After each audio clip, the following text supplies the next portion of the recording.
Pernah diremehin orang terus jadi riya? Saya pernah ngisi di beberapa masjid agung. Ada kan kalau di daerah-daerah tuh kalau saya ngisi kadang-kadang panitia mintanya di masjid agung. Kan DKM Masjid Agung rata-rata nggak main Instagram ya. Mereka nontonnya TV. Jadi karena saya qadarullah nggak pernah masuk TV, nggak kenal. Ini Ustadz siapa sih? Ada nggak di Damai Indonesiaku? Nggak ada. Oh biasa aja. Karena saya nggak pernah masuk TV, akhirnya beliau nggak kenal kan, bukan yang pemain sosmed. Dan dari situ mulai ada ngeremehin. Panitia nawarin tempat, mereka bilang, udah biasa aja lah, nggak usah terlalu heboh, paling juga jamaahnya nggak setengah masjid, katanya.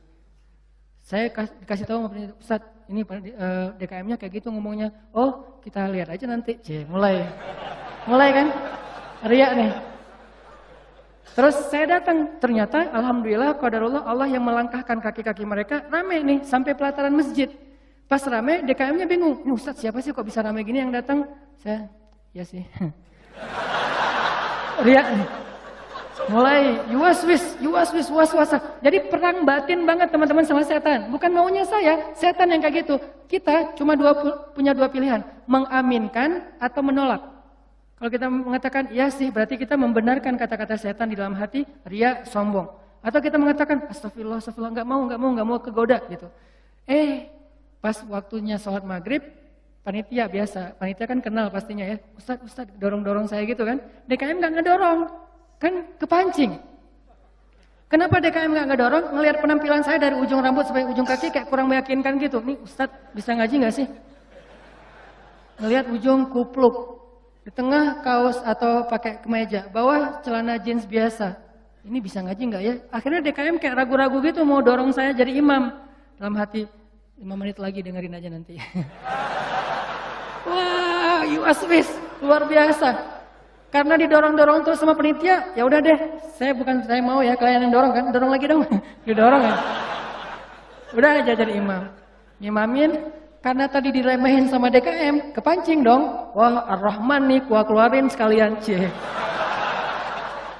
Kenapa ngeluarin Ar-Rahman? Favorit, kartu as lah. Kan DKM-nya kayak ngeragu-ragu gitu. Sampai saya bilang, soft dirapatkan, diluruskan, saya nggak mau pakai bahasa Arab. Walaupun nggak bisa. Soft diluruskan dan dirapatkan gitu. Terus DKM-nya masih gini-gini. Ragu-ragu gitu. Dalam hati saya, ya bentar lagi, tenang aja.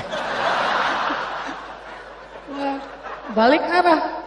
Allahu Akbar. Itu udah nggak benar lagi sholatnya tuh. Itu dirasain banget. Itu udah nggak benar lagi sholatnya. Allahu Akbar. Begitu selesai Al-Fatihah, gimana Pak? Udah dengar? Terus masuk Ar-Rahman. Serak pula. Aduh. Serak, suaranya hilang, segala macam. Aduh itu nyesel banget tuh. Nggak bisa show off ya. Kalau pas lagi dapat mic-nya bagus sampai menggemanya tuh sekilo gitu ya. Itu kan enak banget ya. Buat seorang vokal mic itu kayak floor buat anak skate kan. Jadi bisa ngetrik banget kalau floornya dapat kan. Jadi buat saya tuh kalau mic-nya pas dapat, wah ini bisa semua trik dikeluarin nih. Fabi ayyi ala'i rabbikuma tukadziban. Udah Ar-Rahman aja yang biasanya dibagi 4. Sekarang 1 rakaat Ar-Rahman, rakaat kedua Al-Muluk. Kenapa? Biar sekalian didengerin. Ini Ar-Rahman ya, gini cara bacanya. Aduh, habis. Selesai sholat. Kan balik arah gitu kan, mau zikir kan, balik arah. Balik arah bukan pura-pura zikir sih, sambil zikir ngelihat ke arah si Bapak. Kira-kira gimana ekspresinya sekarang? Itu teman-teman berat. Kadang-kadang bukan karena kita pengen dipuji orang, tapi kita nggak rela diremehin orang, itu yang bikin kita riya kan? Bukan karena kita pengen dielu-elukan, dipuji, dapat banyak like, dipuja-puja, bukan itu. Itu kita masih kadang-kadang bisa ngerem, tapi kita nggak sanggup bertahan, nggak bisa sabar kalau diremehin orang. Akhirnya kita bocorin juga kebaikan kita. Habis. Diremehin suami, diremehin pasangan, diremehin orang tua, diremehin mertua, diremehin teman-teman, segala macam. Diremehin tetangga, kita bukan pengen dipuji dan dipuja oleh orang lain, tapi kita nggak tahan kalau diremehin, keluar juga tuh. Siapa yang selama ini yang melakukan ini? Siapa yang bantu kamu? Siapa? Keluar semua. Satu persatu yang kita sebutkan, satu persatu berguguran dan tidak ada nilainya di mata Allah SWT. Sabarkah kita ketika diremehkan oleh orang lain untuk tetap menjaga rahasia amal kita antara kita berdua aja dengan Allah? Itulah ujian ikhlas. Bisa nggak kita jaga? Nggak mau kita bocorin rahasia kita berdua sama Allah. Begitu kita bocorin, sedih banget tuh. Udah langsung tidak ada lagi nilainya di mata Allah. Berapa banyak dari amal yang kita lakukan yang benar-benar kita mampu menjaga keikhlasannya di awal, di tengah, di akhir. Kalau ada, jangan menyimpulkan dulu bahwa kita udah sukses. Karena masih ada waktu selama kita masih hidup untuk kita batal. Mungkin nggak batal di akhir, tapi batalnya setelah beberapa tahun. Ada teman kita datang nanya-nanya ke kita tentang, ngafal Quran itu susah banget ya. Kenapa? Aku tuh ngafal 1 juz aja, juz 30 nggak beres-beres. Oh, ya sebetulnya gampang sih kalau udah tahu triknya. Mulai nih. Emang idealnya ngafal Quran berapa lama? Ya tergantung orangnya. Ada yang 10 tahun, ada yang 5 tahun, ada yang 2 tahun, 3 tahun, setahun. Kalau aku sih alhamdulillah 6 bulan khatam. Habis semuanya tuh. Ngafal Quran emang gampang, capek, susah loh. Yang susah itu bukan ngafalnya, murojaahnya kan, ngejaga hafalan. Udah hafal 5 juz, biasanya baru kerasa capeknya tuh setelah 5 juz, kata orang-orang yang hafal. Setelah 5 juz, mulai nih, keteteran yang di belakang, balik lagi ke depan, hilang lagi yang di belakang, balik lagi. Kayak gitu ngafal Quran saking capeknya tuh sampai orang yang banyak putus asa. Udah setelah perjuangan, effort yang luar biasa, hilang hanya gara-gara kalimat cuman 5 menit aja, habis semuanya teman-teman. Rugi banget kan? Jadi jangan dulu menyimpulkan bahwa kita tuh udah pasti soleh, udah pasti istimewa, udah suci banget. Hanya gara-gara kita punya amalan soleh lebih banyak dari teman kita. Mungkin dia amalnya biasa-biasa aja, tapi dia karena biasa-biasa gak bisa ngeriain kan. Hafal 30 juz dengan hafal Al-Ikhlas. Kira-kira mana yang pantas diriakan? 30 juz dong, Al-Ikhlas gak mungkin riak. Gimana kita mau riak? Gua udah hafal loh apa? Al-Ikhlas. Apa yang mau diriain Al-Ikhlas? Yang ada Al-Ikhlas itu surat pelampiasan. Kalau udah mentok Al-Ikhlas. Sawa'un 'alaihim a'anzartahum. Perasaan tadi sebelum sholat lancar. A'anzartahum qul huwallahu ahad. Biasanya gitu kan? Mentok-mentoknya Al-Ikhlas. Kenapa? Cuman Al-Ikhlas yang kita paling ikhlas. Kenapa tadi kok bacanya yang susah-susah? Pengen dong sesekali orang tahu kalau hafalan saya udah nambah kan gitu ya. Pengen dong orang tahu, kayak kadang-kadang kan kita suka pengen melakukan sesuatu yang orang lain gak bisa lakukan. Membaca surat yang orang lain gak hafal surat itu jarang. Kalau Al-Ikhlas, Al-Falaq, An-Nas, Al-Kafirun masih oke lah. Karena Al-Kafirun suratnya agak susah kan. Banyak orang yang terjebak, la abudu ma ta'budun wala antum abidun ma abud. Kapan selesainya nih? Mutar aja di situ Al-Kafirun tadi. Nah, kalau Al-Ikhlas kan jarang yang terjebak. Kalau Al-Ikhlas juga sampai salah. Ini ngeri banget nih. Jadi mungkin jangan ngeremehin dulu teman-teman. Ada teman kita yang hafalnya, kamu hafal surat apa? Enggak, cuma dikit dari At-Takatsur sampai An-Nas doang. Itu juga gara-gara modal sholat taraweh. Karena dia taraweh selalu dengar itu kan, di taraweh suka dengar ayat itu ya, akhirnya kehafal sendiri. Dia nggak pernah sombong, dia nggak pernah riak karena hafalannya sedikit. Kita yang 30 juz, segitu doang, kemana aja loh? Habis 30 juz. Jadi yang hebatnya itu bukan berapa banyak amalannya teman-teman, tapi seberapa kuat dia menjaga keikhlasannya di awal, di tengah, di akhir, dan setelah beberapa lama. Jadi jangan menyimpulkan dulu. Fala tuzakku anfusakum huwa a'lamu bimanittaqa. Jangan kalian menganggap diri kalian udah pasti soleh, pasti istimewa, pasti baik, karena Allah lah yang paling tahu siapa yang paling bertakwa. Maksudnya siapa yang paling ikhlas. Karena at-taqwa hahuna. Belum lagi nanti ada orang kadang-kadang saya pernah di sebuah masjid, kita ngadain acara tabligh akbar, terus masjidnya rame, anak-anak mudanya penuh sampai ke depan masjid. Setelah selesai acara tabligh akbar kan suka ngobrol-ngobrol gitu kan sama DKM di ruang DKM. Ada salah satu sesepuh masjid ngobrol sama saya. Dan waktu itu saya juga sedih. Kenapa saya ladeni gitu? Harusnya saya pergi aja biar menjaga amal beliau kan. Beliau cerita, Ustadz, alhamdulillah ya sekarang masjidnya rame. Ini perjuangannya gak mudah loh Ustadz. Dulu dari awal nih, ketika kita pembebasan lahan masjid ini aja, udah konflik, sengketa dengan beberapa tetangga. Akhirnya saya perjuangkan Ustadz dari awal, sampai bisa pembebasan lahan. Kemudian kita bangun masjid ini dengan gotong royong luar biasa. Fundingnya itu susah banget Ustadz. 5 tahun baru beres masjid ini Ustadz. Udah gitu saya yang bikin yayasan masjid ini. Sampai ADRT-nya tuh saya yang bikin Ustadz. Satu persatu beliau sebutkan perjuangannya, jasa-jasanya, jerih payahnya, effortnya, dan segala macam pengorbanannya. Sampai akhirnya masjid ini rampung, sekarang dipakai banyak orang sholat, sekarang udah gampang. DKM sekarang tuh gampang, nggak seperti awal-awal dulu. Kalau beliau sadar itu semuanya habis gara-gara beliau. Tapi kan kita nggak bisa menjudge ya. Kalau beliau menceritakan itu untuk motivasi, oke. Tapi kalau beliau menceritakan itu untuk ria, dihargai, diakui, kalau hanya pengen dapat pengakuan, pengen diaku oleh orang lain, habislah semua pahala yang sudah beliau usahakan sekian tahun. Harusnya kalau beliau ikhlas, satu orang yang datang ke masjid untuk ikut acara tabligh akbar, sholat berjamaah, taubat, sadar, zikir, ibadah, beliau dapat pahala. Kebayang nggak kalau ada 5.000, 10.000 anak muda yang datang untuk ikut acara di situ? Pahala beliau banyak banget, tapi hilang hanya dengan 5 menit berbicara. Jaga lisan. Faliyakul khairan aw liyasmut. Mending diam aja deh. Sebegitu gampangnya hilang amal-amal kita gara-gara tidak mampu menjaga keikhlasan kita, teman-teman. Makanya wa innama likulli imri'in manawa, itu gampang banget tergelincir. Itu halus banget, lebih halus daripada suara langkah-langkah semut. Halus banget, sampai kadang-kadang kita juga terjebak di situ.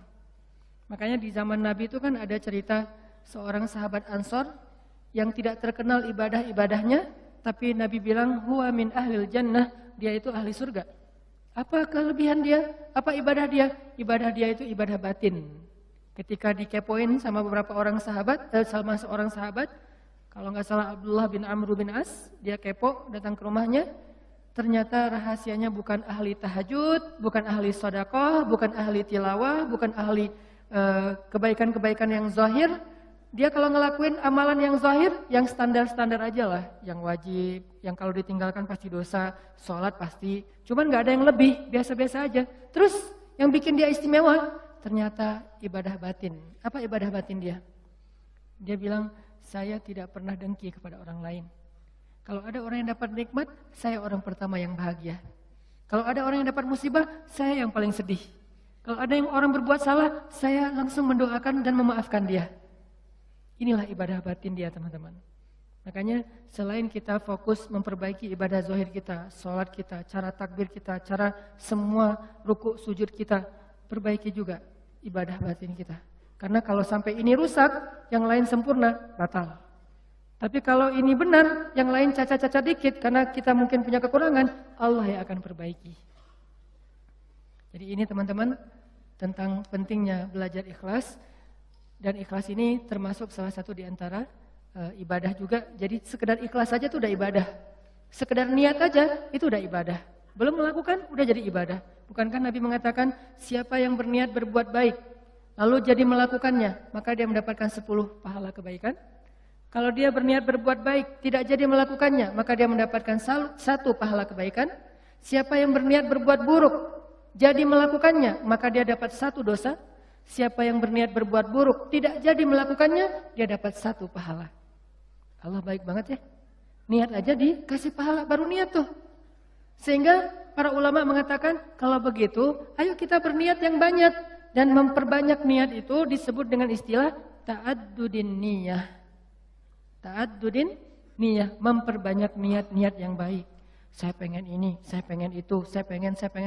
Semua kebaikan kita pengen. Maka pengen aja udah jadi pahala kebaikan yang utuh. Insyaallah tahun depan saya pengen umroh. Azam, niat yang kuat. Ya Allah kasih saya rezeki, saya pengen umroh. Udah nabung, ternyata nggak cukup. Maka tahun itu Allah catat kita sudah melakukan ibadah umroh sempurna. Dan bisa jadi lebih sempurna daripada orang yang melakukannya secara fisik. Kenapa? Orang yang melakukannya secara fisik masih ada ujian riya. Lagi di mana? Lagi umroh, posting. Tapi nggak semua orang yang posting umroh itu ria ya. Ini ke diri kita lagi nih, balik lagi kepada diri kita. No judgment. Bisa jadi dia posting, bisa jadi dia tinggalnya di bintang 5. Kadang-kadang umrohnya bareng dengan teman, kadang-kadang kegodanya gini, umroh nih bareng dengan teman. Pas lagi makan, kan di hotel suka pas makan saling ketemu gitu kan, saling sharing. Dari mana aja? Baru selesai tawaf. Wah, Masya Allah udah selesai tawaf aja, kita baru aja tadi nggak jadi soalnya ramai banget. Ya sih ramai, tapi kalau kita kuat azamnya pasti lewat lah bisa. Udah mulai nih. Udah berapa kali hari ini? Alhamdulillah baru 7 kali. 7 kali, gara-gara kita ucapin. Niat mengucapkannya itu nggak ada riya, teman-teman. Niat mengucapkan itu keceplosan aja pengen ngomong gitu. Alhamdulillah udah 7 kali, alhamdulillah baru 7 kali. Niatnya nggak ada riyanya sama sekali. Tapi begitu selesai mengucapkan, orangnya mengatakan, Masya Allah luar biasa 7 kali, hebat. Langsung datang setan, yuwaswis. Ya sih, mungkin di rombongan ini saya yang paling banyak rekor tawafnya. Atau kadang-kadang cium hajar aswad. Itu kan sesuatu banget ya, buat jamaah umroh dari Indonesia kan sesuatu banget. Jadi bisa dibilang cium hajar aswad itu kayak poin. Siapa yang paling sering cium hajar aswad, jadi kayak saling share lagi makan. Udah cium hajar aswad? Udah? Belum? Udah, alhamdulillah udah 3 kali. Wah saya baru sekali. Akhirnya saling berlomba. Kalau ini niatnya fastabiqul khairat, itu bagus. Tapi gara-gara fastabiqul khairat, kalau sampai terjebak kepada riya, sombong, maka habis. Yang tahu cuman kita. Yang tahu cuman kita, orang lain nggak tahu. Hati-hati dengan ini. Tapi orang yang tadi menabung pengen umroh, terus nggak cukup duitnya, lalu nggak jadi umroh, bisa jadi dia mendapatkan pahala umroh lebih utuh daripada orang yang melakukannya secara fisik. Maka jangan kikir dalam berniat baik. Berniat baik yang banyak. Ketika kita keluar rumah, ya Allah hari ini mudah-mudahan saya bisa bantu orang di jalan. Mudah-mudahan saya bisa silaturahim dengan teman lama atau dengan keluarga. Mudah-mudahan saya bisa mendapatkan ilmu. Mudah-mudahan saya bisa membantu orang dari kesusahan. Mudah-mudahan saya bisa. Perbanyak aja kebaikan kita niatin dan kita serius. Kalau nanti ada kesempatan kita akan lakuin. Begitu kita keluar rumah, Allah sudah mencatat kita seperti melakukan sebanyak kebaikan yang kita niatkan. Jadi niat aja ibadah. Wa innama likulli imri'in ma nawah. Seseorang mendapatkan pahala sesuai dengan apa yang dia niatkan. Niat aja udah ibadah, apalagi kalau kita kerjakan. Sampai ulama mengatakan, kalau saya mendengar seseorang mengetuk pintu rumah saya, maka saya tidak akan membuka pintu rumah itu sampai saya memiliki 10 niat baik. Jadi kalau mau buka pintu rumah, beliau berdiri di belakang pintu, ya Allah, kalau ini adalah orang miskin, saya berniat akan kasih dia sedekah 1. Kalau ini adalah seorang saudara yang sudah terputus silaturahim selama ini, saya akan sambung silaturahim 2. Kalau ini adalah seorang ulama, saya akan minta nasihat dari beliau dan ilmu 3. Kalau ini adalah seorang murid, saya akan kasih dia nasihat dan ilmu 4. Kalau ini adalah seorang yang berhutang, saya akan bayarkan hutangnya 5. Terus sampai 10 niat baik baru dibuka pintunya. Ternyata yang datang cuma 1 orang dengan 1 hajat, maka beliau mendapatkan pahala 10 hajat, 10 kebaikan. Ini hebatnya niat, ta'addurin niyat. Sehingga yuk kita berniat sebanyak mungkin berbuat baik. Saya akan gini, saya akan gini, saya akan gini. Salah satunya untuk akhirat kita, kalau saya pribadi berniat, ya Allah saya pengen banget nanti sebelum meninggal, kalau bisa udah khatam 30 juz. Dari dulu diusahain belum beres-beres. Naik dikit, turun banyak. Naik dikit, turun banyak. Kenapa? Mungkin banyak dosa, bisa dosa lisan, bisa dosa mata. Bukankah dosa itu bisa menghilangkan hafalan ayat Al-Quran? Dan kata Nabi, Al-Quran itu gampang hilangnya, lebih gampang daripada hilangnya onta yang liar. Cepat banget hilangnya. Enggak Ustaz, saya udah banyak dosa tapi enggak hilang-hilang. Ya enggak ada yang dihafal, apa yang mau dihilangin? Coba kalau mau tahu kita banyak dosa atau enggak, hafal Quran deh. Kalau susah, pasti banyak dosa. Kalau mau tahu itu cara kita untuk bisa mendeteksi dosa kita, salah satunya ya, hafal Quran. Coba, itu akan mendeteksi banget. Kalau kita udah lancar bacaan, tapi dengan syarat bacaannya udah lancar. Karena kalau bacaan belum lancar, ya bukan karena dosa, emang nggak bisa baca Quran ya. Berarti tahapannya baca Quran dulu. Kalau bacaannya udah lancar, tapi kok nggak bisa ya ngafal Quran? Ini bisa jadi kata Imam Waqi', al-ilmu nurun wa nurullah la yu'talil asi. Ilmu itu cahaya dan cahaya Allah itu tidak diberikan kepada pendosa. Cara ngukur diri kita banyak dosa atau enggak, coba ngafal Quran. Kalau susah, pasti banyak dosa. Sehingga pesantren di dekat rumah saya tuh, pesantren kampung Quran namanya. Dulu ada program daurah hafal Quran selama bulan Ramadan, 1 bulan 30 juz. Di Indonesia, di Cihanjuang, Cimahi. 1 bulan 30 juz. Pas saya diundang ke situ ngisi waktu subuh, saya bilang, "Ini programnya apa, Ustadz?" 30 juz 1 bulan. Saya dalam hati, emang bisa? Saya tuh udah lebih 10 tahun gak beres-beres. Ngeremehin gitu kan? Ternyata ada yang bisa.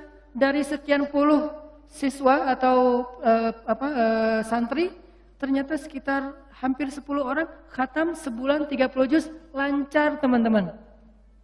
Sebulan 30 juz lancar. Modalnya mungkin cuma juz 30 doang pas baru datang. Dan apa metodenya Ustadz? Ternyata metodenya itu enggak rumit-rumit, sederhana. Kalau mereka ngerasa susah hafalan, disuruh sholat taubat terus istighfar. Itu doang. Kalau ya Allah kok susah banget ya? Kan kadang-kadang ada halaman yang mudah, ada halaman yang susah ya. Yang biasanya kalau lagi enak tuh moodnya dapat, bisa sekali duduk 2 lembar langsung hafal dan lancar. Kalau lagi nggak dapat, 1 ayat aja nggak beres-beres. Nah, kata ustadznya, kalau kejadian kayak gitu, coba wudu, salat taubat, minta ampun sama Allah, istighfar, coba hafal lagi. Pasti mudah. Dan itu terbukti. Ternyata kayak gitu caranya. Cuman ya butuh istiqomah juga. Jadi teman-teman, perbanyak niat yang baik. Niat apa aja, termasuk saya nanti kalau udah punya rezeki, udah punya usaha sendiri, saya pengen punya panti asuhan 1000 anak yatim. Tapi niatnya yang kuat ya. Kalau ternyata itu baru terwujud setelah 20 tahun, la tahzan, nggak usah bersedih, nggak usah berkecil hati. Kenapa? Sejak kita berniat punya pesantren, punya panti asuhan 1000 anak yatim, walaupun terwujudnya setelah 20 tahun, pahalanya tuh dihitung dari awal berniat, bukan ketika terwujud. Keren kan niat tuh? Jadi pahalanya dihitung dari ketika kita berniat, bukan ketika itu terwujud. Kalau terwujud, dilipat gandakan 10 kali lipat. Sebelum terwujud, dihitung 1 kebaikan yang utuh. Misalnya, saya dalam hati saya punya niat, saya nanti mau bikin camp pengungsi. Kalau kemarin yang saya datang sama teman-teman itu kan camp pengungsi Suriah yang ada di Turki. Yang artinya para pengungsi yang udah aman kondisinya. Kita coba bantu kecil-kecilan. Nah ini dikasih lagi tanah sama Erdogan, sama Turki, lewat menteri diniatnya, lewat Golden Future kita kerjasama. Di Aleppo perbatasan dengan Turki, di dalam Suriahnya.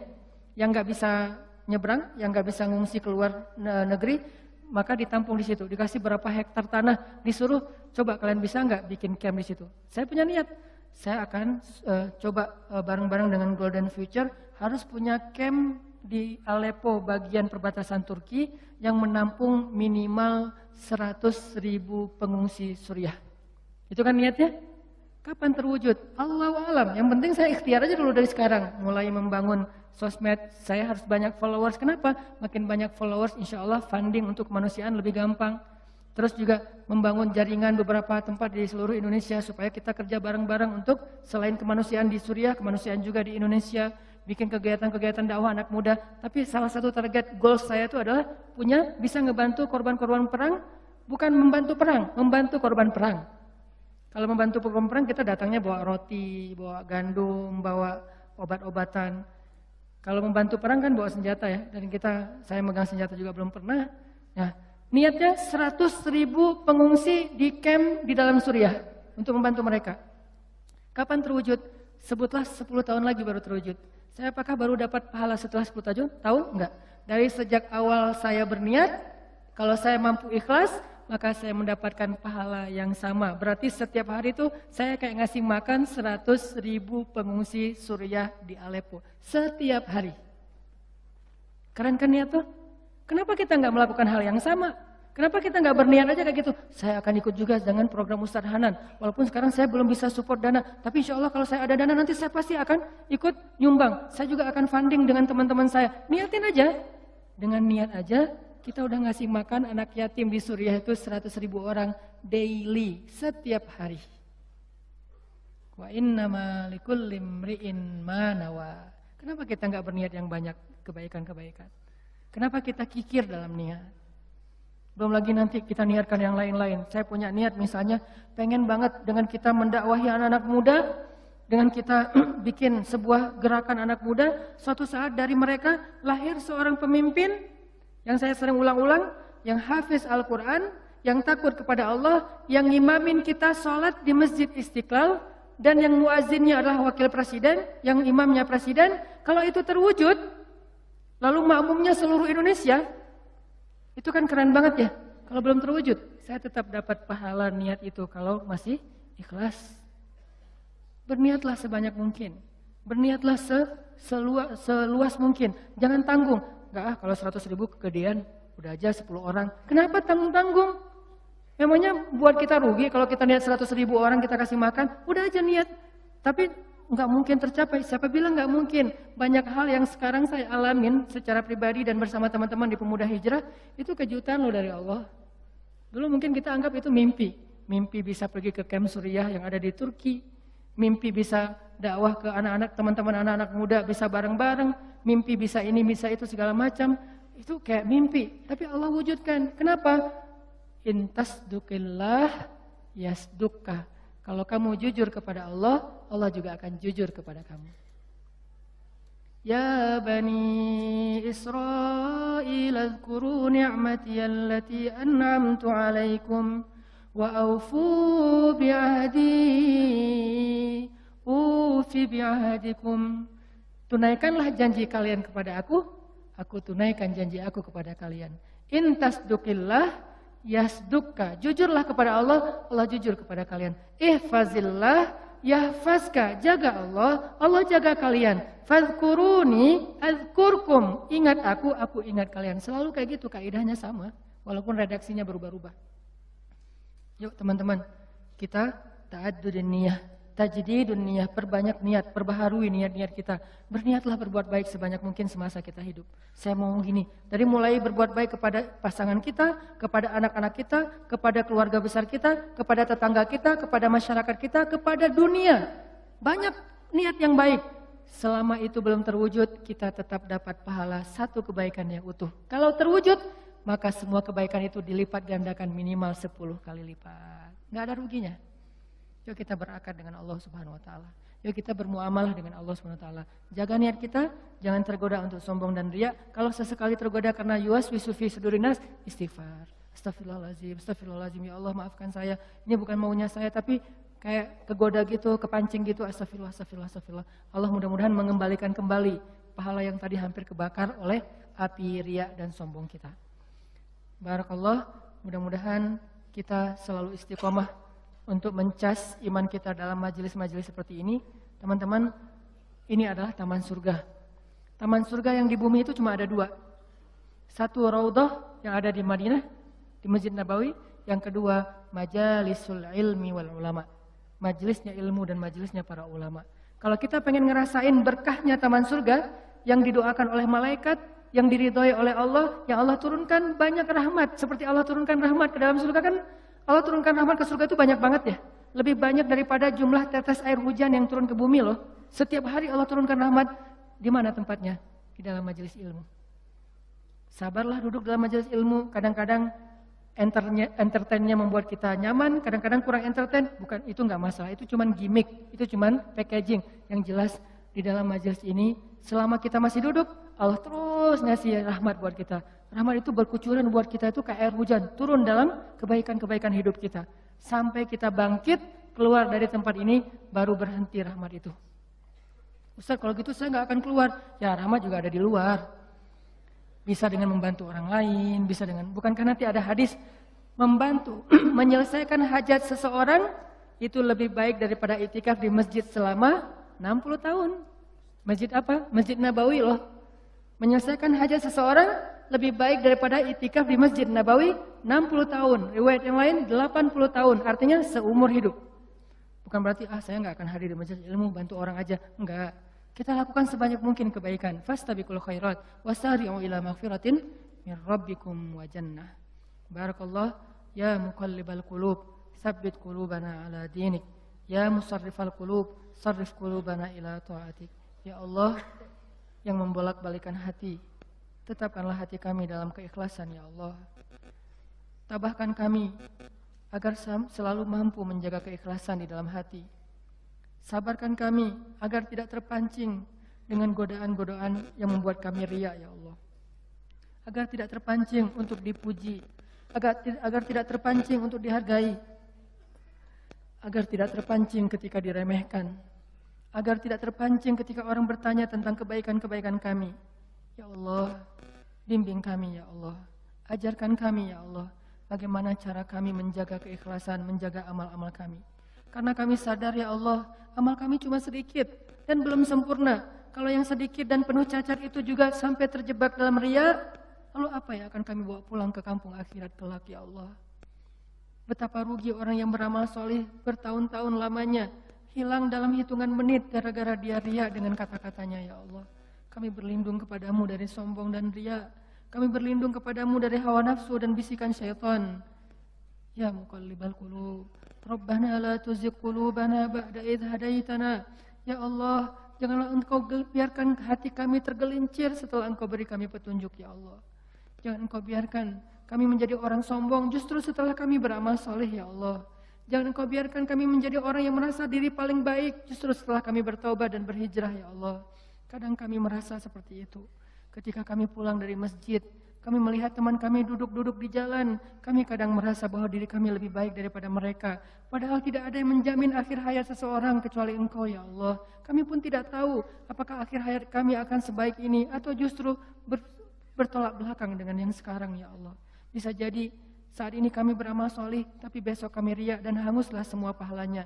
Bisa jadi teman kami hari ini berbuat dosa, tapi besok mereka bertaubat, maka mereka menjadi orang yang lebih Engkau cintai, ya Allah. Ya muqallibal qulub, jaga hati kami, ya Allah. Bimbing lisan kami, ya Allah. Jangan biarkan setan menjebak kami di dalam riya dan sombong. Jaga amal kami, ya Allah, sampai akhir hayat kami, sehingga kami bisa bertemu dengan Engkau dengan membawa timbangan kebaikan-kebaikan yang Engkau ridhai.